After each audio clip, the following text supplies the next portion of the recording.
What's going on, film family? It is one of your hosts, CEO Haize, and I'm joined by my brother, the prodigal one, Mr. JB himself is in the building. What's going on, bro?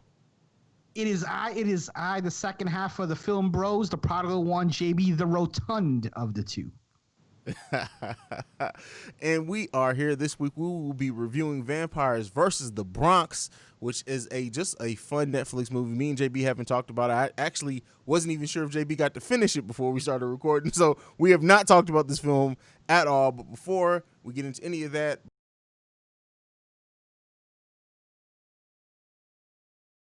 bro, we really have just one big piece of news. If you got anything else you want to talk about, we can definitely add it in.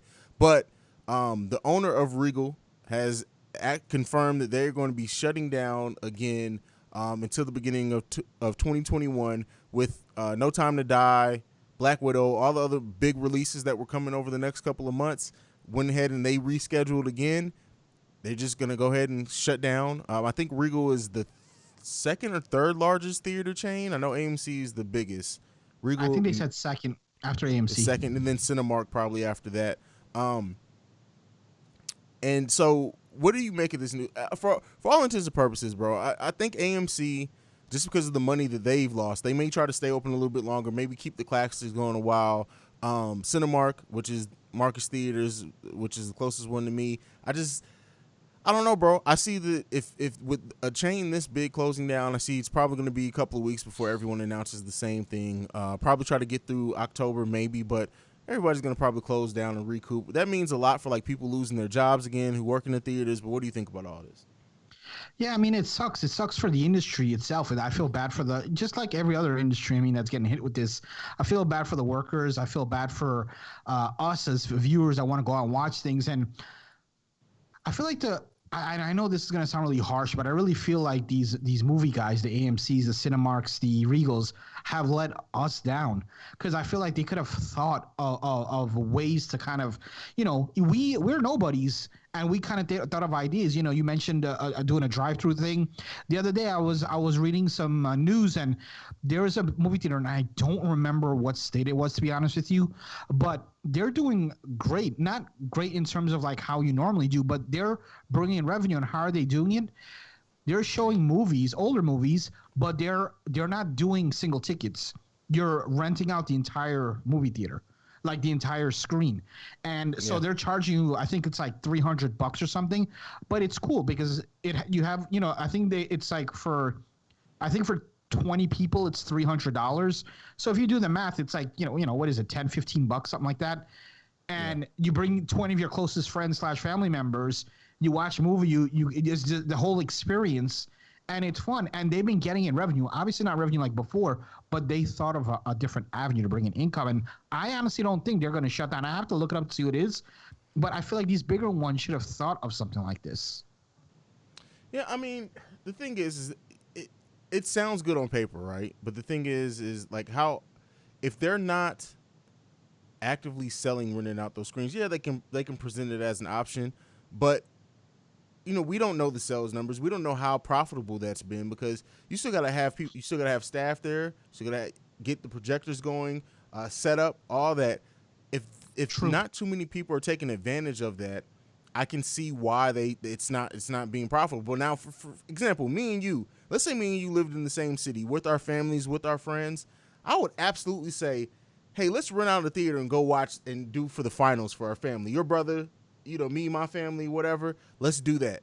But just, there are still a lot of people, bro, who are terrified at the concept of going. And let's keep in mind, too, California and New York, two of the biggest places for theaters, still weren't reopened during this. So it's like, I can understand it. Yeah, I think it's definitely a fine line, but at the same time, there are people who are going out. I mean, myself, in the last month, I went to Disney twice. I went to Animal Kingdom and Epcot. Last week I went to Animal Kingdom. 2 weeks before that I went to Epcot. And while Disney's not at 100% capacity, they're like 70% capacity. I'm pretty sure they were maxing out that 17% because it still looked like a decent crowd. Not as much as usual, but there are people that still want to go out and entertain because people are only going to take so much of being inside. But it really sucks to see. But hopefully we see some good movies come out through streaming. The movie we're going to be reviewing today, that's out of streaming. So I hope the streaming side kind of builds up and we get some good content coming out of that because it's streaming or nothing at this point. Yeah, I agree. Luckily we're gonna have plenty of content, whether movies come out or whatnot. A lot of stuff is moving to streaming. One of the movies I think me and you both saw the trailer for, we're pretty excited for, Free Guy with Ryan Reynolds. I think that's going to streaming now, December 20th, which that's kind of the perfect movie to do that on. Bill and Ted saw pretty good numbers as well on streaming. That's nostalgia. One thing that I do want to point out, though, and that we could talk about before we get off into anything else, is that Tenet did cross 300 million worldwide. Only 45 million of that's coming from the U.S., so that shows how strong that movie is and the fact that anyone who's doubting Nolan is still a factor. But overall, it sucks, bro. And, I was excited as hell to get back to movie theaters. You know me. Like I told you, every Friday for almost 20 years of my life, I was in somebody's movie theater seeing some type of movie. So it sucks. It really does suck, but, it is what it is. Yeah, I hear you. You just gotta kind of move on, and hopefully this shit goes away at some point, but remains to be seen for right now. Yeah, for sure. What do you think? So let's say theaters all close again, right? When they reopen, when it comes time to reopen, AMC has already, we've talked about it, already said that they didn't think they could survive even when they thought movie theaters was going to be reopened from now until whenever. How many theaters do you think actually reopen? Let's say 2021, which everybody is magically like this 2021 thing. COVID is, as of right now, it's still going to be as big of a thing then as it is now. But let's just say something happens, a flip switch, 2021, February, March, we start getting movie theaters reopen, we start getting blockbusters come back out.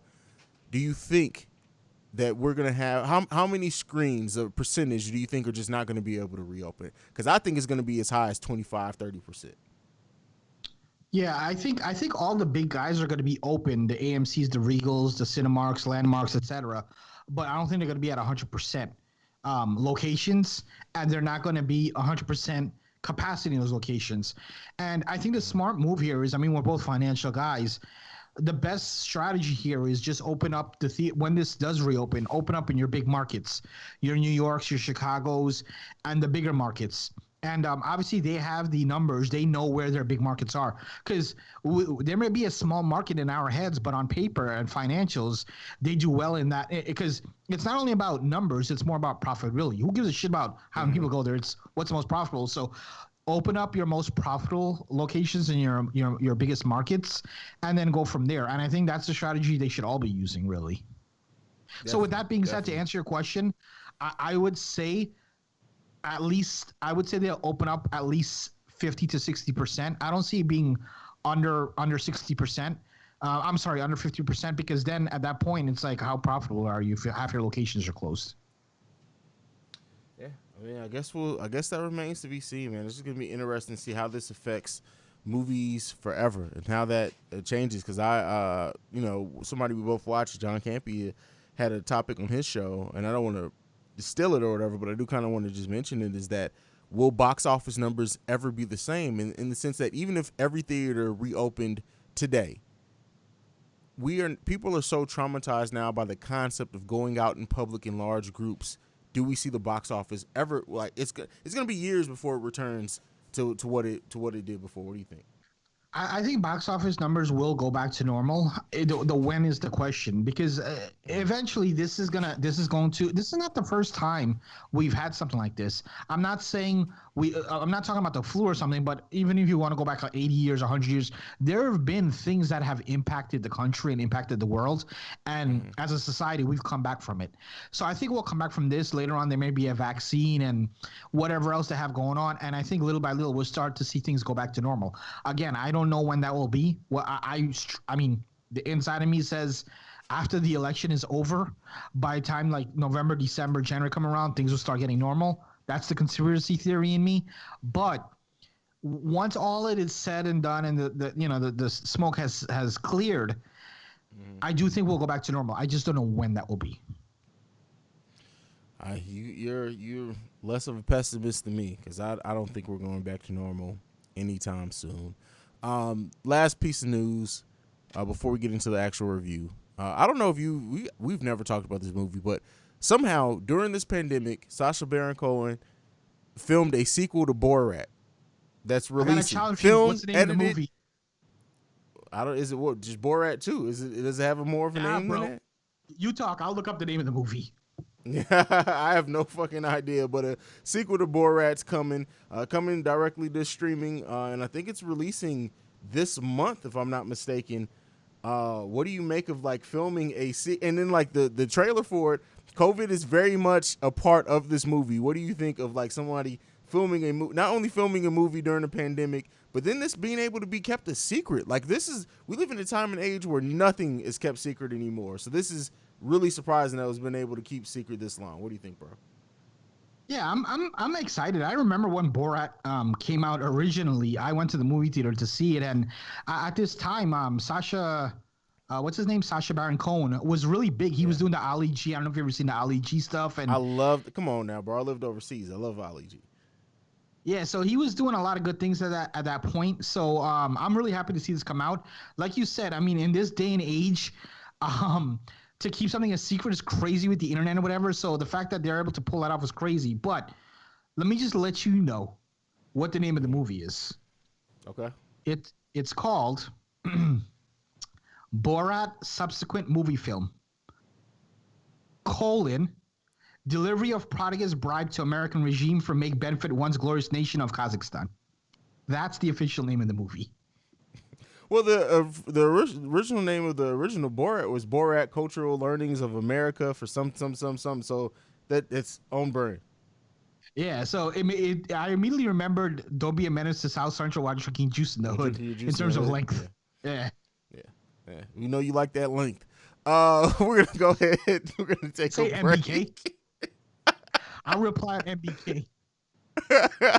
We're gonna take a break. I'm gonna play the trailer for the movie we're gonna review. We'll catch you guys right after this.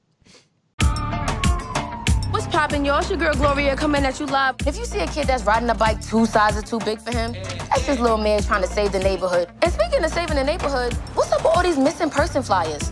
Yo, check out the courthouse. They're turning it into apartments? Y'all know how this starts. Them white people with canvas bags, that's always the first sign. Hey, what you doing down here, bro? It's too late to fight back now. We are going to wipe you out like the vermin you are. We got vampires in the Bronx. All right, bro. So I know I called an audible. We were originally supposed to review a movie called Haunt that I had seen on Shudder that was for a streaming movie, really good, surprised me. We're going to be reviewing basically all horror movies this whole month. But then this movie came out, and I'm sitting around bored. I put it up on TV, and I'm just like, I really would like to talk to my brother about this movie on the Film Frequency, bro. So, like, had you heard about it before I brought it up to you? And then general thoughts on the movie. So I hadn't heard about it. I saw it like on the, when you flick through movies, and I saw it came up Vampires versus the Bronx. But when you see a movie called Vampires versus the Bronx, unlike you, I'm like, oh goddamn, no, it's a pass, skip. So I did see it. I just hadn't heard anything about it until I finally watched it today. Mm-hmm. See, well, and that's the thing. I had heard about this movie coming before it actually released on Netflix. And in what I heard immediately, they compared it to Attack the Block. I've asked you about it. I know you haven't seen Attack the Block. It's actually John Boyega from Star Wars, his first movie when he was still a kid, that released in the mid 2000s or whatever. And once it was compared to that, I'm like, okay, this could be great or it could be a complete disaster. So I was like, fuck it. I wasn't doing I was literally sitting around and I was like, I'm not doing anything. It's not like it was must-see TV. Like I was waiting for it to be released, but not doing anything. It's on there. I'm going to watch it. The cast of this is, no kid that I've personally seen in anything else. As far as like famous people, Method Man, Mero from Desus and Mero, a podcast that then blew up and everything, is in this as well. But this is for the most part there's a lot of unknowns or not major commodities in film. What did you think about the cast in this movie? Yeah, I do have to give a shout out to the character who is named Frank, who's played by Shea Wingham. For those who don't know, he was the brother on Boardwalk Empire. I forgot the name of the main character on Boardwalk Empire. He was the brother. So Boardwalk Empire is a really good TV show. If you haven't seen it, definitely check that out. It's some 1920s gangster thing. But anyway, yeah, the cast for the most part is pretty green, but I think the cast did a freaking great job. From the three leads, the three kids, and the vampires and I forgot the name of the deli guy. I think his name was Tony.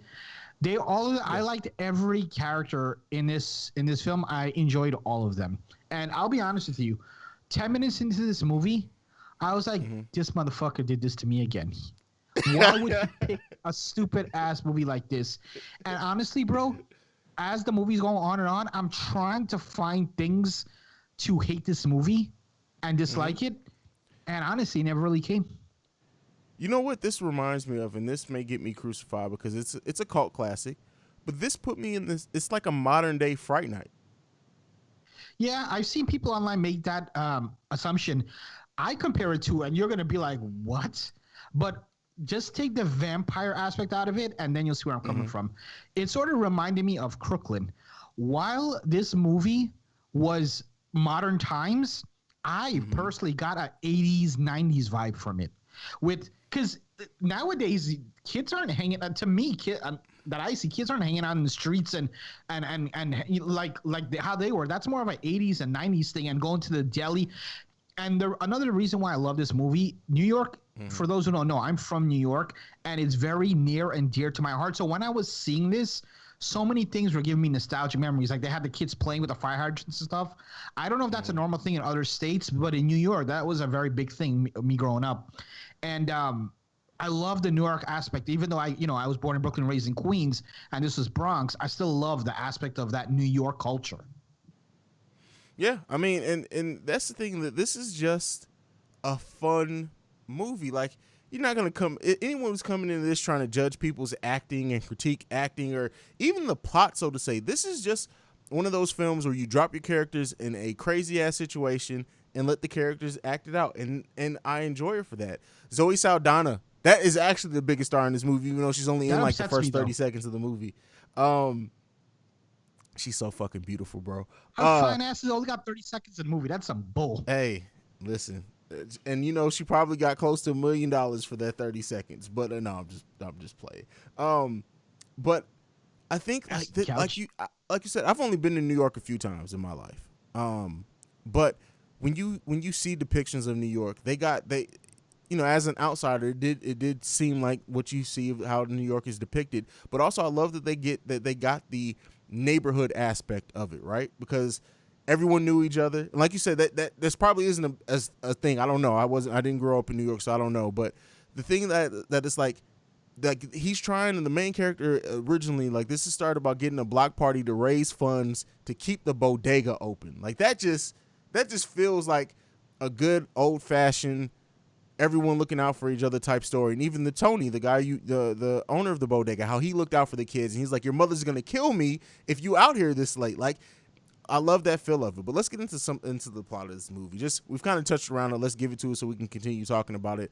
So overall, this plot goes down with it's gentrification in a way, and not in a way, it is gentrification. So there's this company coming in that's buying out all the companies, all the buildings, and gentrifying what they think they're gentrifying the neighborhood. But it turns out that it's actually vampires buying out parts of the Bronx so that they can make it and build it into their nest so they can live comfortably. What do you think about the metaphor of gentrification and just that basic plot of the movie? And I wouldn't say that it's a coming of age story because these characters don't really mature any. It's not anything that they learn about them that like helps that they grow up are different from the beginning of this movie to the end of this movie. But it's I don't know, bro. It's like the Goonies. It's a mashup of so many things. What do you think about the plot of the movie overall? Yeah, I mean, again, like in the beginning of the movie, I was really enjoying the movie, but not the vampire stuff. And I was like, man, I really wish if they would have had the same exact plot.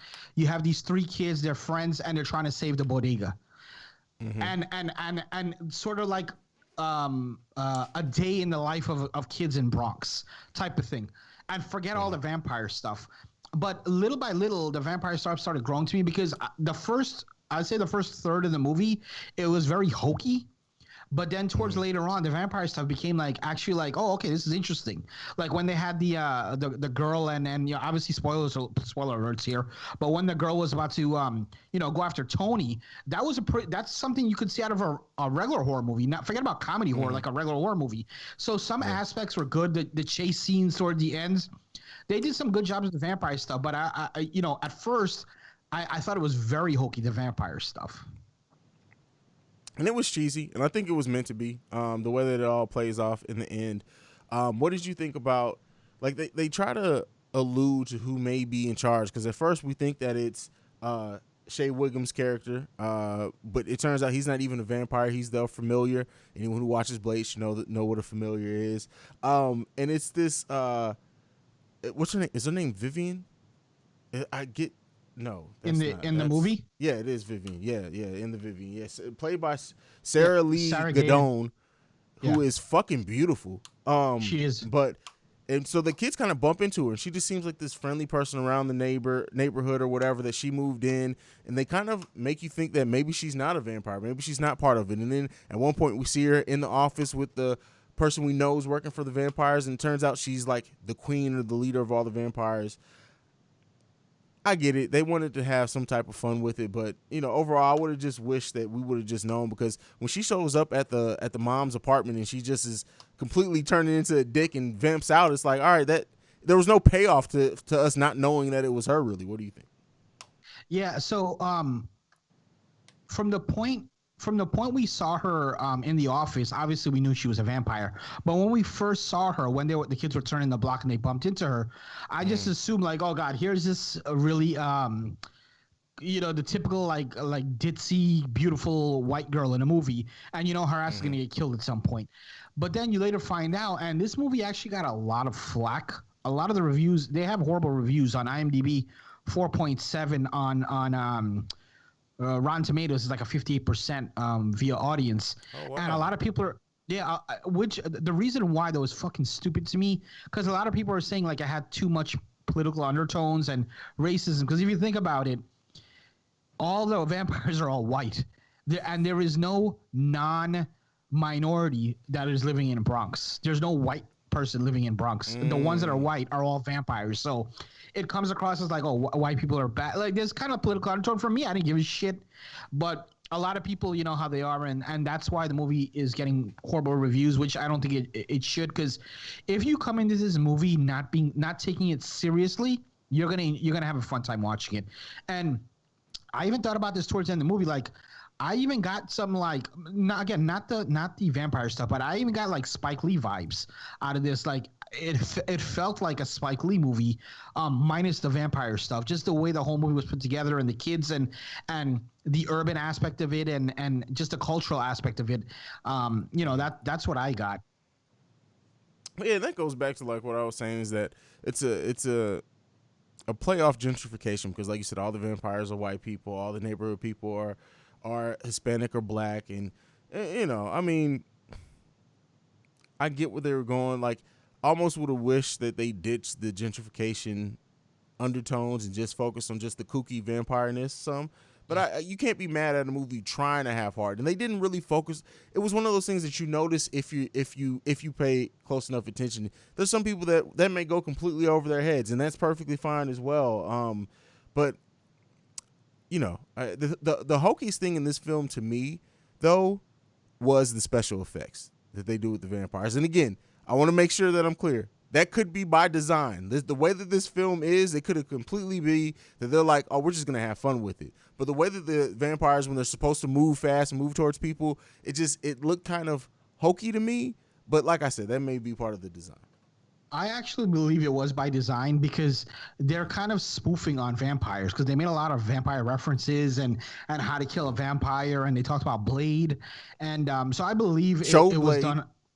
Yeah, I believe it was done on purpose, but yeah, man, I still enjoyed it. Again, I didn't look at it as a horror movie. I looked at it as comedy horror, which is what the genre.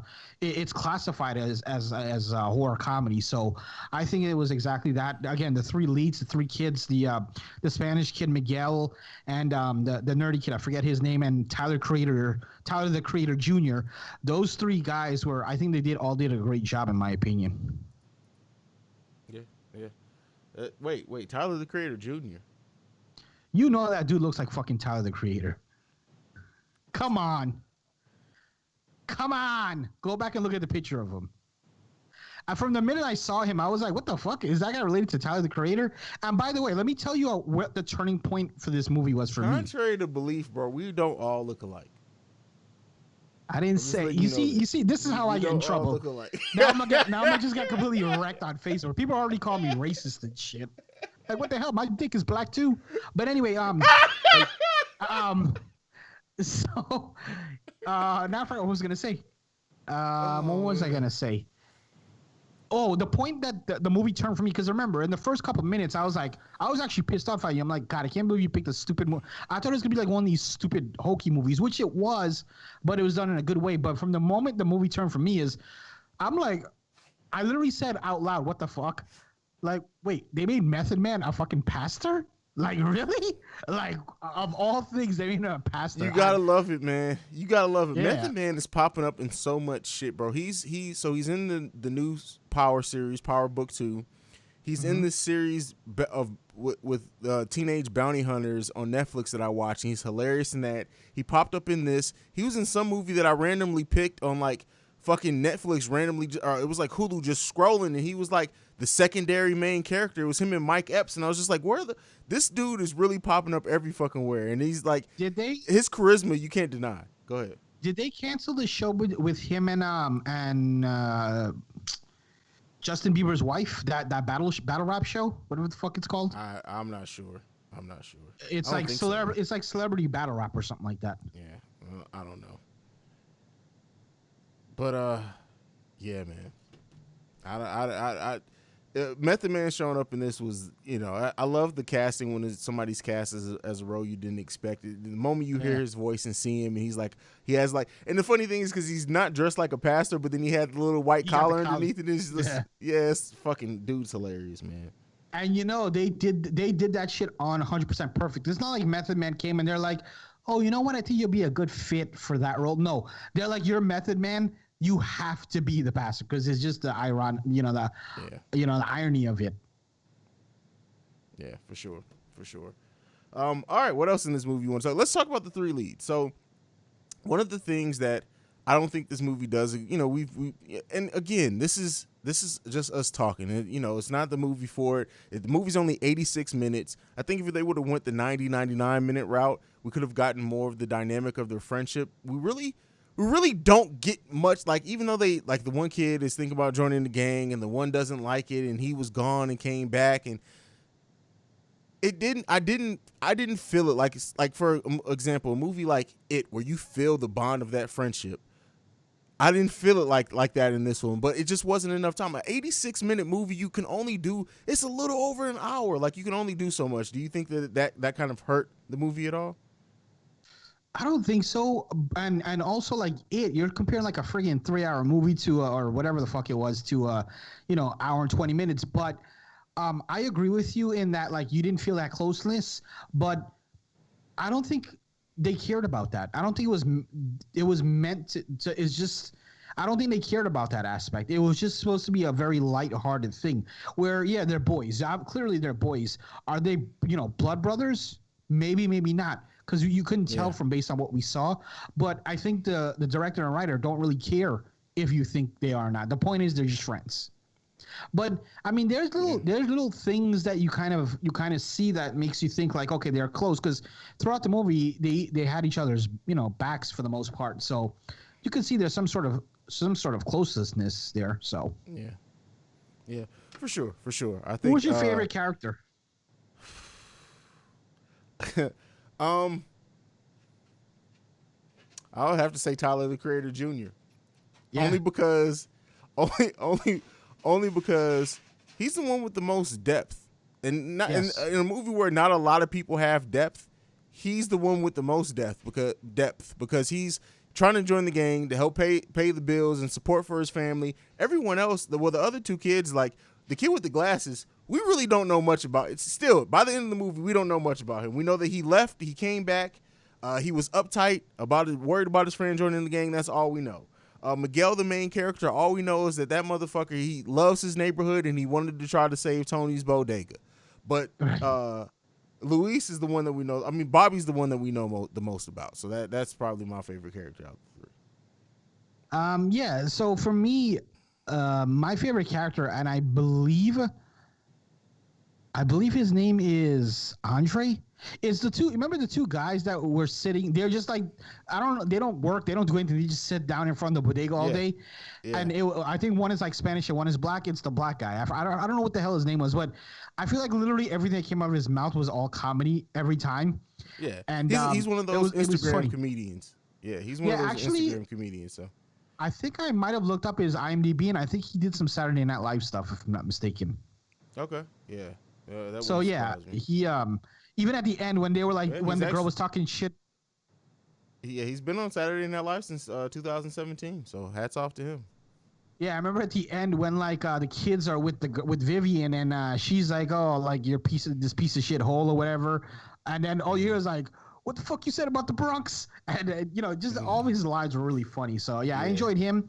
Yeah. For the three leads, I actually enjoyed Miguel. I agree with you. Whatever Tyler the Creator Jr.'s name was had the most depth, but I enjoyed Miguel's character. But I do think all three of them were very talented. They haven't done much work.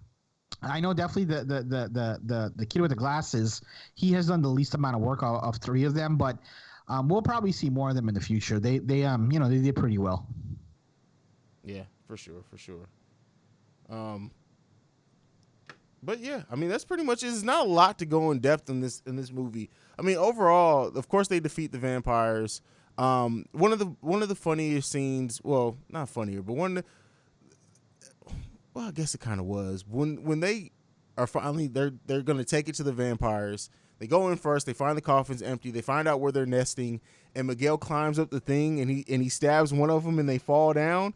I don't know why. For some reason, the whole pacing of that, I was cracking, and it's not even the funniest part of the movie. I was cracking the fuck up during it. I don't even think that was meant to be funny either. It wasn't. It was just it was the way the vampire, he would stab one, the vampire would like make a loud sound, fall down, and then die. None of the other vampires woke up. He got to stab two like that. Before they woke up, it was just, and the only reason they woke up is because he dropped the stick, right? Isn't that what happened? He dropped it when he was trying to reach over and stab another one? Yeah, I think they woke up after, like, in the midst of him trying to kill the second one. That's, I think, when they woke up. But maybe they're just having sleepers. And then how the end of the movie, I will say this, the ending kill, how he kills the main vampire by there's no way in hell he was driving fast enough on that bike to where that wooden stake would have went through her heart. There's no way in hell. Like it's supposed to be jousting or some shit. That was so weird. I do feel the ending was a bit rushed, but that plays into the 86 minutes you were talking about. I feel like if they would have gave it maybe another 20 minutes, give me 10 minutes up top and 10 minutes at the end, maybe it would have did a little bit better. But again, I don't think they were they're not looking to win awards with this movie. They're just looking to put out a quick hit and get people talking about it. And yeah, I mean, I think that's it. And it's a Netflix stream, so yeah, I think that's kind of what they were going for. Yeah, and let's say this was not a movie. By the way, do you know? Let's see. It has the production company listed as Broadway Video. So I don't even know what the fuck that is. You would think the fact that they were able to show scenes from Blade that they would have been owned, because Blade, those movies were made by New Line Cinema, I think. So I'm surprised that they were given license to show those scenes, but it is what it is. But yeah, and I do want to make the point that this movie was not a Netflix. Well, it's listed as a Netflix original because they have the streaming rights, but this was actually filmed, completed, done, and then Netflix bought the rights to this film. Just last month in September, they just bought the rights to this movie. Oh, okay, I got you. I just also want to just say, this is freaking weird. I've never realized this, but in the 30, 40 minutes we've been recording, the IMDb rating literally jumped from 4.7 to 5.1. That's kind of weird. Yeah, that's weird. But yeah, so I mean, would you? And these random Netflix movies rarely get sequels. We still haven't got a sequel announced to Extraction or The Old Guard, two of probably Netflix's best original movies. But I'll tell you this, bro. I wouldn't mind this becoming like for the next couple years they do this. Like next year it could be Werewolves versus the Bronx. Bring the same kids back. Now it's werewolves coming in the neighborhood, or maybe they go somewhere else. I would like to see vampires these three versus kids. some other place. Yeah, or no, but see, I want to see these three kids. That's why. I don't want to see it necessarily be vampires. I would like to see these three kids, and they like every year something supernatural comes up that they have to face. Like it could be werewolves, the swamp, like something, a creature from the Like Black the new Lagoon, not Swamp Ghostbusters. Thing. Yeah, like just something like that. It's just a fun movie, and this is one of those movies for people who have kids. You can pop in. You don't have to. It's not gory at all. I don't even know if we see. No, we see some blood, especially when Tony dies. But it's very minimal blood. There's no gore at all. There's no like guts or anything that you see at all. It's just a fun movie. Yeah, it's a PG. It's actually rated PG-13. There you go. But yeah, what do you think? Would you like to see a sequel? Yeah, I'd definitely like to see a sequel, but I would definitely love to see a sequel. To answer your question, yes, but I'm so in need of like those, I don't know what you call those movies, but those Crooklyn type of movies. And even a movie like this, minus the vampires. I don't know what you call those type of movies, but I'm really thirsty for, maybe thirsty is not the right word, but I really would like to see movies like that, because I really love those type of movies. And they just, like I said, they sit in a very good place in my heart just because I grew up in New York. So I really wish we get something closer to that. Obviously, it has nothing to do with this movie. But yeah, I do think this trio, they should give them another one to run with. But by the looks of it, if it continues to be this way and they're getting horrible reviews and just not good, then I doubt whether we see a part 2 or anything like that. Yeah. I mean, we'll see. This movie was filmed 2 years ago, so these kids are already probably look completely different. Really? Yeah. Why do you wait until now to release it? In late 2018. Again, this movie's kind of just been floating around. Netflix just bought this last month and then put it out on streaming. So, yeah, who knows? I mean, it was made by Broadway Video. Who the fuck knows who these people are, bro? Like, who knows, man? For all we know, the studio could have made this movie and then went bankrupt. Yeah, that's weird. Broadway, I don't know, but then they're a production company. Yeah, that's what's listed as the production company. You know, someone did their shit in the fucking basement. And apparently, they've been around for 41 years. What? What? Do you know what other movies they've done? Oh, let's take a look. Let's see what we can find. Broadway. I've never heard of that. Wow. Wait a second. So they have produced Wayne's World, Wayne's World What? 2, Coneheads, Lassie, What? Tommy Boy, Black Sheep, Those are some Superstar, classics. Mean Girls, Hot Rod, Baby Mama, MacGruber. That had to be co-productions. A lot of those were produced with SNL Studios and produced with Paramount.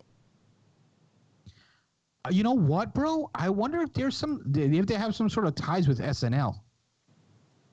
Probably, especially with you saying that. Let's see who's listed as the owner, the founder. I don't know where you're Lorne finding any of this Michaels. information because I can't find shit. Lorne Michaels. Yep, he is. Lorne Michaels is the owner of this company, and he is a producer and screenwriter for Saturday Night Live. So it all makes sense. There you go. There you go. The film There bros you always have it. connect the dots for you, so you don't have. We always find the connections. Well, bro, this has been ratings. What are we giving this movie? What are our ratings for this movie? So I would say regardless of what the hell they're saying on the internet, I would give this movie a 6.5, maybe even I'll go with a 6. Let's go with 6.75, which I feel for this sort of movie is a very, very strong score. It's very hard for these type of movies to get 9s and 10s and shit because it's not really supposed to be serious. So, yeah, I'd give this one a 6.75. All right. It's a solid 6 for me. It's just like it'd be different if this was released to like theaters or whatever, or paid for on streaming. I'd fucking rip this movie a new asshole. But as it being, it's free as part of the subscription I already have. Fun movie, solid 6. I can't see why anybody would dislike this movie. I mean, granted, if you want to go in and play Robert and Eper and just break it down from a complete film school perspective, I'm sure you can. But sometimes movies are just meant to just be entertaining, bro. That's all it is. Yeah, so my wife made me promise to tell you this on the air. So this is coming from your sister-in-law, not from me. But she says, tell CJ to stop picking stupidness for us to watch. Jesus. I was like, for real? Like, it was not that bad. She didn't like the hokey vampire stuff. And let me tell you, she's a huge horror fan, but her problem is she didn't watch the classics, the Jasons and the stuff like that, because her parents didn't really let her watch too much television. So she knows like the millennial type of horror stuff. So when I watch like Jason and Freddy and stuff, she thinks all that stuff is stupid. Oh, well. Tell her I love her, but she's tripping with that one. She's tripping with that one.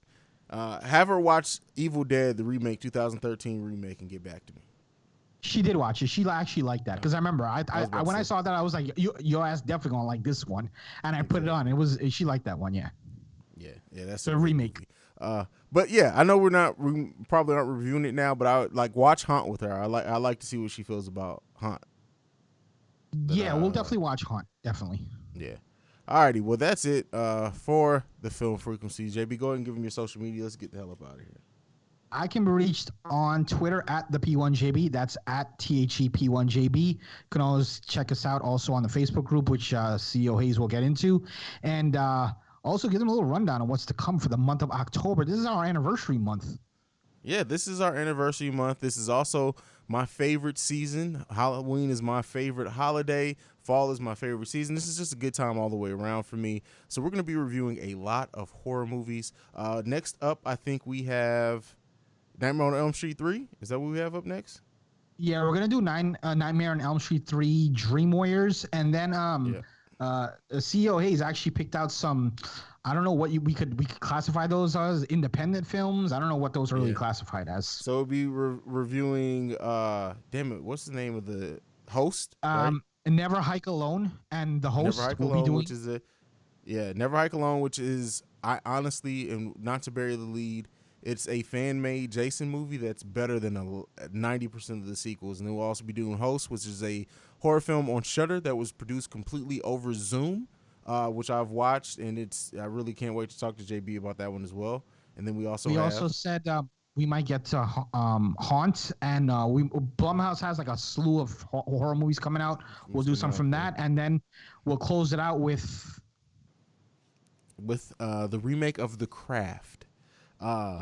Which I don't have high hopes for this at all, but I just wanted to talk about it from the aspect that it's a new film releasing this holiday season. If something else randomly gets released, it may bump Craft out. We did want to have a new movie on there that's released during the season, so maybe that gets bumped. We'll see when we get to there, but as of right now, that's the movie that's set to drop as the Halloween special, right? Yes. We're going to launch that Halloween Day. Yeah, so we'll be releasing that. That keeps going. I think we've released a movie on Halloween Day the last 2 years. That goes back to the Fear Frequency days when we only reviewed horror movies. So that's it. This has been another episode of the Film Frequency.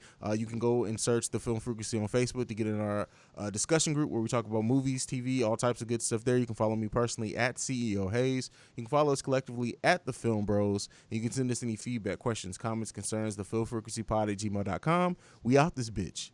Peace. Beard and bellies out. This has been a presentation of the Breaks Media.